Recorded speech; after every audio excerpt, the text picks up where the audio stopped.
दोस्तों एक अच्छा फ़ोन कैसे खरीदें? जब भी हम लोग एक अच्छे फ़ोन खरीदने के बारे में बात करते हैं या फिर अच्छा फ़ोन खरीदने के बारे में सोचते हैं या फिर खरीदते हैं दोस्तों, तो यहाँ पे ये बात बहुत ज़्यादा ज़रूरी हो जाती है कि हम लोग को एक फ़ोन लेते वक़्त क्या-क्या चीज़ें ऐसी होती हैं जो कि चेक कर लेनी चाहिए, इंश्योर कर लेनी चाहिए कि वो चीज़ उसमें हो ही हो। अगर वो चीज़ दोस्तों नहीं है, तो वो फ़ोन किसी भी काम का दोस्तों नहीं होता है। तो उसके बारे में आज बात करेंगे और स्टेप वाइज़ जानेंगे कि क्या-क्या चीज़ें ऐसी होती हैं जो स्टेप करके आप लोग को चेक कर लेनी चाहिए। और ये भी जानेंगे कि कौन से इंसान के लिए कौन-सा फ़ोन दोस्तों अच्छा है और कौन-कौन सी चीज़ें जो होती हैं वो एक फ़ोन में होनी चाहिए। चलिए शुरू करते हैं। देखिए दोस्तों, सबसे पहले बात कर लेते हैं स्क्रीन के बारे में। जब आप एक फ़ोन उठाते हो तो आपके सामने क्या दिख रही होती है? स्क्रीन दिख रही होती है। अब यहाँ पे ये फ़ोकस करना होता है कि वो जो स्क्रीन है वो किस क्वालिटी की है, मतलब कि वो एलसीडी स्क्रीन है, ओलेड स्क्रीन है या फिर दोस्तों एमोलेड स्क्रीन है। आजकल क्या है कि जो आईफ़ोन जैसे प्रीमियम कैटेगरी के फ़ोन्स हो गए, आईफ़ोन हो गया, फिर सैमसंग के जो हाई लेवल के फ़ोन है, फ्लैगशिप लेवल के फ़ोन है, उसमें दोस्तों यहाँ पे आपको ओलेड स्क्रीन स्क्रीन मिल जाती है जो कि ज़्यादा अच्छे ब्लैक कलर प्रोड्यूस करती हैं या फिर ज़्यादा अच्छी ग्राफ़िक्स क्वालिटी आपको प्रोड्यूस करके यहाँ पे देती है।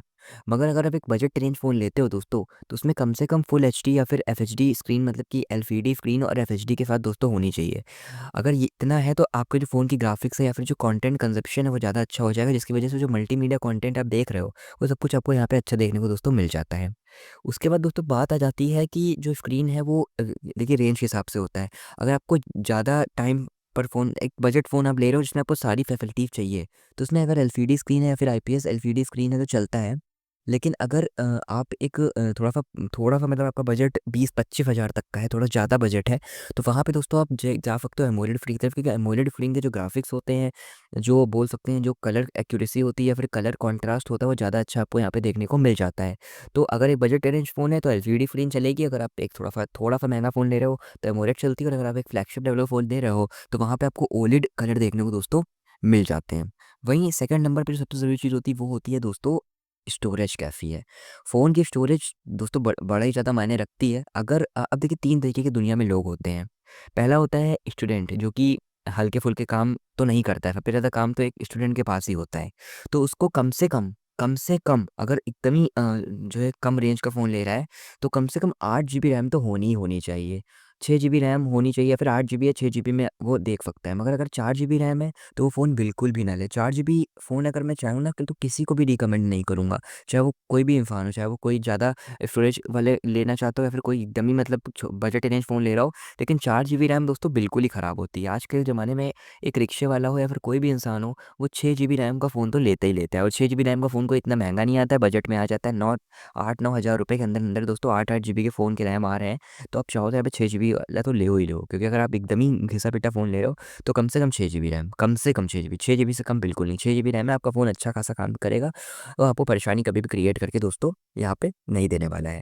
और अगर बात कर लेते हैं दोस्तों एकदम ही मतलब हाई लेवल पे आपको काम करना होता है, हाई एंड गेमिंग करनी होती है, या फिर बोल सकते हैं आपको काफ़ी सारी चीज़ें स्टोर करके रखनी है, तो यहाँ पे आपको कम से कम 12 और 500 12 256 या फिर 12 512 जीबी का तक का रैम यहाँ पे स्टोरेज चाहिए होती है। अब देखिए रैम का काम क्या होता है? जितनी ज़्यादा रैम है, रैम का क्या काम है? आप सोच रहे हो रैम, रैम का मतलब होता है रैंडम एक्सेस मेमोरी।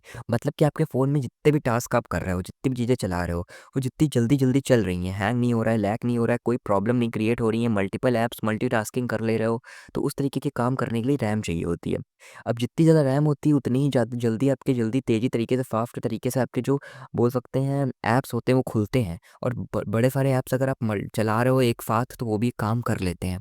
मगर अगर रैम कम है तो फ़ोन लैग होगा, हैंग होगा, मल्टीटास्किंग आप नहीं कर पाओगे फ़ोन पे। गेमिंग-वेमिंग तो कतई नहीं कर पाओगे, तो 4 जीबी तो होनी ही नहीं चाहिए। 4 जीबी से ज़्यादा मतलब कि 6 जीबी हो, 8 जीबी हो, और दोस्तों 12 जीबी हो। तो यहाँ पे आप डिसाइड कर सकते हो कि आपका यूज़ कितना है, और उस यूज़ के हिसाब से 6, 8 और 12 इन तीनों में कोई भी फ़ोन ले सकते हो दोस्तों, रैम वाला फ़ोन यहाँ पे ले सकते हो। वहीं थर्ड नंबर पे दोस्तों सबसे ज़रूरी चीज़ होती है, वो होती है दोस्तों कैमरा। अब कई सारे कैमरा प्रेमी, मतलब कि जिनको कैमरे से प्यार है, रील बनानी होती है, वीडियो कंटेंट बनाना होता है, या फिर बोल सकते हैं फ़ोटोज़ खींचनी होती हैं, तो कैमरा तो आजकल कदम-कदम पे आपके काम आता है दोस्तों। तो कैमरा अच्छा होना चाहिए। अब कैमरे में क्या चीज़ें चेक कर लेनी चाहिए दोस्तों? कैमरे में 3 चीज़ें होती हैं। पहला दोस्तों ये होता है कि कैमरे में सेंसर कौन-सी कंपनी का लगा हुआ है। अगर सोनी और सैमसंग का सेंसर लगा हुआ है तो उसका कैमरा अच्छा होगा। और एक चीज़ सबसे ज़रूरी होती है, वो होती है दोस्तों ओआईएस, मतलब कि ऑप्टिकल इमेज स्टेबलाइजेशन, एक टेक्नोलॉजी होती है जिसकी वजह से क्या होगा, अगर आप फ़ोन में कोई भी फ़ोटो खींचोगे तो वो फ़ोन में फ़ोटो ब्लर नहीं आएगी, साथ में जो फ़ोटोज़ होगी वो फ्लैक्चुएट नहीं करेगी, मतलब कि बोल सकते हैं हिले डुलेगी नहीं, एकदम सीधी और एकदम क्रिस्टल क्लियर फ़ोटो आपको यहाँ पे देखने को मिलेगी। क्यों मिलेगी? क्योंकि अगर आप जो जितना शेक, मतलब कि बोल सकते हो शेक फ्री आपका कैमरा होगा। आप चाहे जितना कैमरा हिला लो, चाहे जितना शेक कर लो, जब भी आप फ़ोन पे फ़ोटोज़ खींचते हो तो हमेशा फ़ोन हिलता है। तो वो हिलने का कोई जो बोल सकते हैं साइड इफ़ेक्ट आपके जो फ़ोटोज़ में नहीं आएगा। क्यों नहीं आएगा? क्योंकि उसमें लगा हुआ है ओआईएस, मतलब कि ऑप्टिकल इमेज स्टेबलाइजेशन, जिसकी वजह से जो कैमरा है वो स्टेबल है, और कैमरा स्टेबल है तो आपकी फ़ोटो और आपकी वीडियो भी दोस्तों स्टेबल हो जाते हैं यहाँ पे। तो कैमरे में कम से कम ओआईएस होना चाहिए, 50 मेगापिक्सल का कैमरा होना चाहिए, या उससे ज़्यादा भी चलेगा या उससे कम भी है तब भी चलेगा, मगर ओआईएस ज़रूर होना चाहिए। सेंसर अच्छी क्वालिटी का लगा होना चाहिए। और थर्ड नंबर पे दोस्तों आता है अपर्चर। अब अपर्चर क्या होता है? अपर्चर का मतलब ये होता है जो आपका कैमरे का शटर है वो कितना खुल रहा है। तो ध्यान दीजिए, जो स्पेसिफिकेशन होती है उसमें लिखा होता है कि अपर्चर 1.5 है, 1.4 है, 1.2 है, या फिर 2.8 है, 2.2 है। तो जितना ज़्यादा अपर्चर का नंबर बढ़ता चला जाएगा, उतना ही जो दोस्तों अपर्चर जो होगा वो कम खुलेगा। तो ध्यान दीजिए, अपर्चर जितना कम नंबर है उस वही वाला ले, मतलब कि अगर 1.1, 1.2 एफ, 1.5 बाई एफ, इस तरीके से कुछ अपर्चर है तो वो लीजिए। 2 पे जहाँ जाए तो 2 वाला अपर्चर वाला फ़ोन कभी भी दोस्तों यहाँ पे आपको नहीं खरीदना चाहिए, क्योंकि उसका जो शटर है वो कम खुलेगा।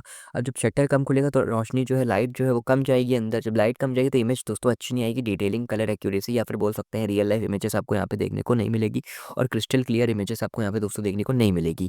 तो कैमरे में क्या चीज़ें चेक करनी है आपको? ओआईएफ टेक्नोलॉजी होनी चाहिए, अपर्चर रेट, मतलब अपर्चर का जो नंबर है वो थोड़ा सा कम होना चाहिए, और साथ में दोस्तों यहाँ पे आपको चेक करना है कितने मेगापिक्सल का कैमरा है यहाँ पे। वहीं दोस्तों, जो फोर्थ नंबर पे आपको जरूरी चीज़ होती है वो होती है दोस्तों प्रोसेसर कौन सा पड़ा हुआ है। देखिए 3 चीज़ें हो गई, स्टोरेज हो गया और आपका कैमरा हो गया, ये सब चीज़ें हो गई, मगर सबसे ज़रूरी चीज़ होती है कि प्रोसेसर कौन-सा पड़ा हुआ है।